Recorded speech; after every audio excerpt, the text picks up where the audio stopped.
sama tenggorokanku rada berpasir kayak gitu. Udah berapa hari emang?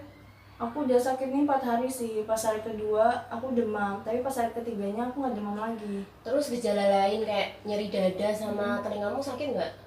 Enggak sih, aku nggak ngerasain itu. Udah kamu minum obat apa? Aku udah minum obat Mixagrip yang warna kuning. Mixa. Yang ini bukan? Iya yang itu. Pantas batukmu nggak sembuh-sembuh, soalnya di sini dia nggak mengandung bahan yang buat nyembuhin batukmu. Di sini dia cuman nih kandungannya paracetamol, PPA sama CTM. Pantas kan batukmu nggak sembuh-sembuh. Oh gitu, harusnya aku minum obat apa ya? Harusnya kamu itu minum obat yang dia itu mengandung dextromethorphan HPR. Itu tuh buat nyembuhin batuk keringmu. Contohnya apa ya? Kalau saranku nih, kamu beli panadol batuk sama flu ini. Soalnya dia itu ada kandungannya paracetamol, pseudoephedrine sama dextromethorphan HPR. Ini nanti bisa nyembuhin batuk sama flu. Tapi kalau kan aku ada radang ya, nah itu radangnya gimana?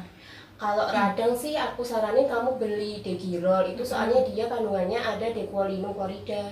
Nah nanti pasti bisa ngurangin itu deh radangnya. Yaudah nanti aku mau coba deh apotek. Kalau enggak aku anterin aja biar kamu nanti nggak serat di obat. Boleh.